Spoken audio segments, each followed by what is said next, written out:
Gua lihat jam itu udah jam 2. Dia bilang, dia tuh gua kaget pas dia udah kayak nyinden, tangannya ngeliuk-ngeliuk.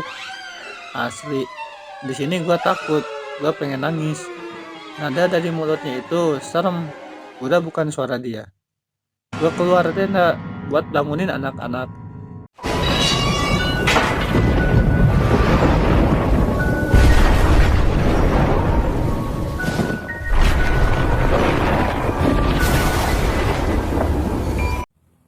Assalamualaikum warahmatullahi wabarakatuh guys. Salam shit. Oke. Ketemu lagi bareng gua Jody di channel Jurik Misteri. Oke. Kali ini gua akan menceritakan sebuah kisah tentang pendakian gunung. Oke. Bagi kalian yang menyukai cerita tentang pendakian gunung ini, bisa mengklik subscribe, share, like, and comment ya, biar channel ini makin bermanfaat bagi kita semua. Oke. Tanpa berlama-lama lagi, kita langsung ke ceritanya. Sebelumnya di part 1 kita kayak ngalamin banyak kejadian aneh, dan di situ dari yang mulai badan gua kedinginan, sakit, nggak bisa digerakin, lemes, sampai si Ciko temen gua jatuh dan kayak ada yang ngedorong, kata dia. Oke, lanjut. Di situ kita semua panik, rasa cemas, takut, campur aduk jadi satu. Yang anehnya, kita udah berhenti di jalur arah ke pos 3 itu sekitar 1 jam lebih. Dan sama sekali kita belum lihat atau berpas-pasan sama pendaki yang lain. Padahal tadi di belakang kita banyak rombongan pendaki arah naik.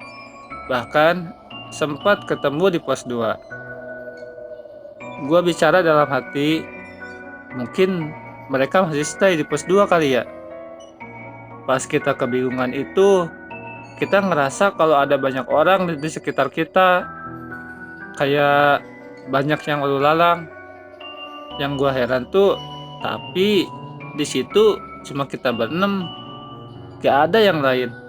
Jalur emang benar-benar sepi. Bahkan gak kedengeran suara pendaki. Dari bawah yang biasanya pada ngobrol keras, sampai akhirnya gue mulai ngerasa mendingan dan kita ngelanjutin jalan sekitar jam 1 siang karena kabut juga udah mulai menipis. Kita mutusin buat lanjut, padahal dari pos 2 ke pos 3 itu estimasi waktunya tuh pas kita mulai rapat pendakian itu dijelasin kalau dari pos 2 ke pos 3 itu paling lama 1,5 jam. Tapi yang bikin aneh itu sampai jam 4 kita belum sampai juga di pos 3 ataupun pos bayangan. Yang sampai akhirnya kita sadar kita udah terlalu lama di perjalanan. Kita break dulu di tempat yang agak lega di situ. Kita ngopi-ngopi dulu sambil bakar-bakar rokok buat nenangin pikiran yang udah dari tadi acak-acakan. Akhirnya kita mulai tenang tuh di situ. Kita gak panik lagi. Kita ngelanjutin perjalanan. Sebelum lanjut, di situ kita baca doa, minta petunjuk sama Allah.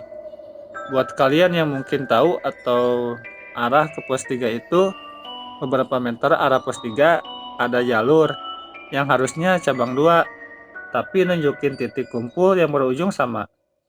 Itu ada 3 jalur.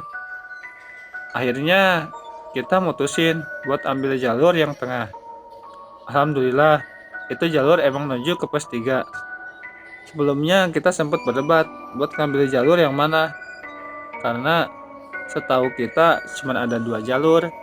Itu pun titik ujungnya tetap, yaitu gua bilang di situ setiap masalah kita ambil jalur tengahnya. Oke, kita gak salah pilihan waktu itu. Sekitar jam 4 lebih 20 kita sampai di pos 3. 3 jam perjalanan yang katanya estimasi cuma sekitar 1 jam kalau jalan santai, dan 1,5 jam kalau jalan lebih santai. Kita ini 3 jam loh. lumayan bikin capek. Akhirnya kita mutusin buat stay di pos 3. Kita bikin tenda di situ karena udah jam setengah 5 juga dan gak mungkin buat kita ngelanjutin ke pos 4. Kalian pasti tahu kan kenapa? Karena di pos 4 itu diharuskan sebelum masuk waktu maghrib. Emang sih pos 3 ke pos 4 itu estimasi waktu cuma sekitar 45 menit dan paling lama 1 jam. Tapi kita udah capek juga, udah down lah. Juga fisik udah nggak kuat lagi. Oh iya, di sini cuma rombongan kita doang, gak ada rombongan lain. Karena teman rombongan kita yang lain udah duluan ke pos 5. Katanya biar dekat sama mata air. Setelah diriin tenda, kita masak-masak, bikin kopi, ngobrol, sambil sekali bercanda. Gak terasa waktu udah masuk waktu maghrib. Kita nyari kayu buat bikin api unggun. Di situ kita bagi tugas. Gua, Ano, Ciko ngumpulin ranting-ranting pohon, dan yang lainnya bikin makanan. Nah, pas nyari kayu, gak jauh dari tenda, pas gua lihat ke arah anak-anak yang lagi pada asik masak, gua kayak ngeliat putih-putih gitu di atas tenda. Dia ngelayang sekitar 4 meter. Dari atas tenda itu, gua ngeliat jelas banget, percis di atas tenda gua. Oh iya, kita bikin 2 tenda yang berhadap-hadapan. Pintunya dan di tengahnya itu kita bikin kayak tempat buat khusus masak sambil ditutupin plesit. Anehnya lagi, bayangan yang tadi semakin lama gua lihat itu semakin turun ke bawah. Sampai akhirnya sedikit lagi pas mau nyentuh tenda itu hilang gitu aja. Gua heran dong. Gua cari ke sisi lain sambil tinggal-tinguk. Gak ada yang gua udah gak lihat lagi. Udah hilang gitu aja. Sampai akhirnya gua dikagetin. Woi, bego, ngeliatin apaan lu? Kata Ano. Gua bilang, enggak no, gua nggak ngeliatin apa-apa. Di situ ada percakapan gua sama si Ano. Ini yang mungkin agak sompral ya. No, lu ngerasa ada yang aneh gak sih? Udah, tenang aja. Ada mbahnya Slamet. Gue nyerocos di situ. Gak usah macem-macem deh. Ingat, ini di mana? Ya elah, santai kali, canda doang. Gak gitu juga sih bercandanya. Tahu tempat sama posisi dikit lah. Oh iya, kok gua kaget tuh pas si Ciko udah gak ada sama kita. Udah ke tenda kali. Gua bingung. Perasaan gua gak lihat dia di jalan ke arah tenda. Padahal kan dari tadi gua ngeliatin tenda. Ya udah yuk, balik. Pas mau balik dari belakang, itu kayak ada yang napas hembusannya itu sampai berasa ke leher. Suaranya juga mirip kayak yang lagi narik napas. Kedengaran jelas banget. Gua tanya dong, no, dengar napas gak? Udah, lanjut jalan aja, gak usah lihat ke belakang. Anggap aja kita gak dengar apa-apa. Sampai tenda, kita tanya ke mereka, Ciko mana? Mereka bilang, bukannya tadi nyari kayu bareng, lupa ada. Gua sama Ano lihat-lihatan kayak orang bingung. Gue nyeletuk di situ. Tapi tadi kata Ano udah balik ke tenda. Soalnya gua tadi dengernya dia bilang, gua duluan ya. Gua pikir dia udah selesai ngumpulin kayunya. Kan ya udahlah. Gua bilang iya. Gua tahu. Di situ kita bingung mesti ngapain. Mau nyari kemana? Gak ada jejak. Dia juga gak bilang duluan kemana. Gua pun bilang, udah tenang dulu, kita makan dulu. Sambil mikirin kita cari Ciko kemana. Gak lama kita selesai makan tuh, kita mikir, gimana nih? Mau nyari kemana? Di situ gue berdoa apa aja yang gue bisa. Sambil dalam hati gue bilang, kita salah apa sih? sampai diuji begini. Udah lama kita mikir, Gupong pun ngusulin buat nyari ke arah naik, arah pos 4. Gua bilang, enggak, gua kagak mau kalau ke pos 4 malam-malam begini. Udah cukup gua ngerasa ada kejadian yang aneh. Gua gak mau lagi. Dan gak lama gua dengar suara berisik dari arah belakang tenda yang itu tuh, semak-semak. Gua keluar dong. Gua lihat itu si Ciko. Mereka semua ikut keluar. Cik, ngapain lu di situ? Kata gua. Sambil nyamperin dia, narik dia keluar dari semak-semak. Gua bilang, lu kemana? Gua cariin, tapi dia diem, cuma nyaut, gak tahu. Nadanya sedikit kesel. Gua mikir, ini anak kenapa sih? Gak biasanya, aneh. Ya udah, lu makan dulu Gi. Dia gak nyaut, tapi langsung masuk ke tenda. Gua mikirnya nih si Ciko bukan ya? Gak lama dia makan, gua mutusin buat tidur dan nyuruh semua masuk ke tenda sambil bilang ke Gupong, Pong jagain Ciko. Dia pun ngerti. Gua setenda bareng Angge. Kita pakai tenda kapasitas 6, jadi lega. Sedangkan mereka pakai tenda kapasitas 4. Gua nggak bisa tidur di situ. Sekitar jam 11, gua mutusin buat tidur. Gua paksain dah di situ.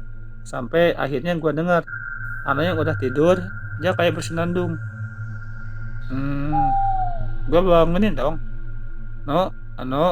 Woi, bangun Ano. Dia nggak nyaut. Tapi pas gua bangunin dia berhenti dan dia diam.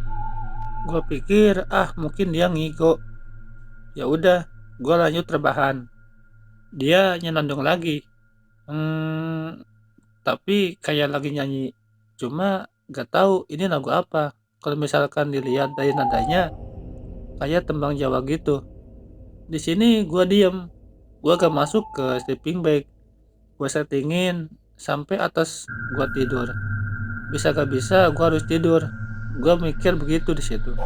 Sampai akhirnya gua kebangun gara-gara Angge bangunin gua. Cik, bangun. Gua dengar gitu, langsung bangun. Kenapa Ge? Sambil gua sekali ngusap mata. Gua lihat jam itu udah jam 2. Dia bilang, dia tuh Gua kaget. Pas dia udah kayak nyinden, tangannya ngeliuk-ngeliuk. Asli. Di sini gua takut, gua pengen nangis. Nada dari mulutnya itu serem. Udah bukan suara dia. Gua keluar tenda buat bangunin anak-anak. Cuma pas gua bangunin, mereka buat nyuruh, mereka lihat si ini. Pas mereka lihat, dua orang itu ternyata tidur pules, ngorok. Sampai mereka bilang, apaan sih lu Go? Gua bingung di situ. Perasaan tadi Angge bangunin gua dah, dan juga duduk sambil nyinden. Mereka masuk lagi ke tenda mereka. Gua pun masuk juga, sambil mastiin Ge, gua panggil temen gua, tapi gak nyaut juga. Sama gak ada nyaut juga. Gua pikir ya udahlah, gua tidur lagi di situ. Singkat cerita, udah jam 4:30, gua kebangun. Gua bangunin mereka juga bangun. Kita masak buat sarapan. Habis itu prepare buat lanjut perjalanan lagi ke pos 4. Oh iya, karena cuaca yang kemarin hujan, cuaca buruk di atas, dan si Bang Oni, rescue sama Rantu yang cerita ke gua di base camp, dia bilang kalau di atas arah pos 4 dan pos 4 itu ada pohon gede yang tumbang. Oke, kita lanjut perjalanan itu. 5:30 kalau gak salah kita berdoa. Beberapa langkah naik, gue ngerasa gak enak lagi. Di situ gue gak mikirin di jalan kita gak ada kejadian apa-apa. Cuman di jalan didampingin kabut yang benar-benar tebal. Di situ jarak pandang terbatas. Karena sekali buat mastiin kalau gak ada yang ketinggalan. Gue nyaranin buat berhitung setiap perjalanan. Suara kita pun menuhin hutan itu. Dimulai Gupong, berakhir di 1, 2, 3, 4, gua 5, 6, 7. Sedangkan rombongan gua cuma ber-6. Gua merinding di situ. Pas ada suara yang bilang, mereka denger, cuma mereka sepakat buat enggak ngehirauin siapa yang ketujuh itu. Akhirnya Anda bilang lengkap. Akhirnya jalan lagi kita, tetap terus. Setiap tinggal Ano yang cek hitungan suara 7 itu tetap saut-sautan. Seolah kita jalan 7 orang. Gua takut sebenarnya. Cuma kita harus ngelawan rasa takut itu. Sekitar jam setengah 7 kita sampai di pos Samarantu. Mungkin lo semua tahu ya, dua pohon yang berjejer kayak ngebentuk gerbang. Tepat di bawah sebelum pos 4. Di situ gua ngeliat kayak ada sosok gede, hitam, matanya merah, mukanya yang ketutup sama rambut. Sumpah men, gua kira itu halusinasi. Tapi kata temen gua juga pada ngeliat. Gua aja heran, kenapa kita yang bukan anak IndiHome atau Indigo bisa ngeliat makhluk begituan. Nah, pas mau masuk lewatin pohon ini, gua jatuh. Gua ngerasanya kayak ada yang megangin kaki gua. Si Ano bilang, hati-hati Go, akarnya emang suka bikin kesandung. Dan pas ngomong begitu, Ano juga jatuh. Untungnya dia sempat megang akar di pinggiran jalur gitu. Jadi nggak ngebentur ke akar yang di tengah jalur. Kita break di situ. Kejauh dari pohon itu, awalnya gua nolak. Agak jauhan lagi yuk breaknya. Cuma kaki si Ciko udah nggak kuat lagi. Oke deh, kita break di situ. Sesekali pandangan gua ngeliatin ke arah pohon itu. Kayak ada yang merhatiin kita dari arah pohon itu. Di sini mereka semua diam, tiba-tiba hening. Gak ada suara apapun selain suara khasnya hutan. Gua masih heran, kok dari semalam gua gak denger ada pendaki yang lewat ya. Gua nanya dong ke Angge soal kejadian semalam. Gi, semalam lu bangunin gua? Mana ada, gua aja tidur di samping Ano kan semalam. Oh, kirain lu bangunin gua. Sambil mikir terus yang bangunin gua siapa ya. Gua tepis dah pikiran gua yang macam-macam. Tapi tetap dalam hati gua ngerasa benar-benar gak beres nih. Ya udah lanjut lagi yuk, karena emang katanya gak boleh lama-lama tuh istirahat di pos 4 itu. Alasannya sih mistis katanya, takut bakalan digangguin. Oke deh, kita ngerti tuh dan nyoba buat lanjut lagi. Pas mau bangun, karir kita semua yang tadinya enteng karena logistik juga udah ngurang, merasa kayak beban karir itu nambah, kayak lagi ngangkut 100 liter air. Logikanya karir kita itu kebanyakan 56,5 liter kapasitasnya. Pas bangun kita semua ambruk, jatuh sambil terduduk. Kita sama-sama lihat-lihatan. Coba buat bangun lagi, kali ini benar-benar tubuh aja gak keangkat dari tanah. Kayak ada yang ngedudukin carrier. Gak jauh dari tempat kita jatuh, gue ngeliat kayak ada keramaian, kayak ada yang jualan. Ini semua gue lihat samar-samar karena ketutup kabut juga. Pas gue lihat lagi, gue kaget. Si Gopong bilang, jangan diliatin gua. Sumpah men, gue takut banget di situ. Berasa udah pengen nyerah aja. Soalnya gue mikir, apalagi setelah ini. Gue baca doa di situ, sholawat, segala macam gue bacain pakai suara yang sedikit keras.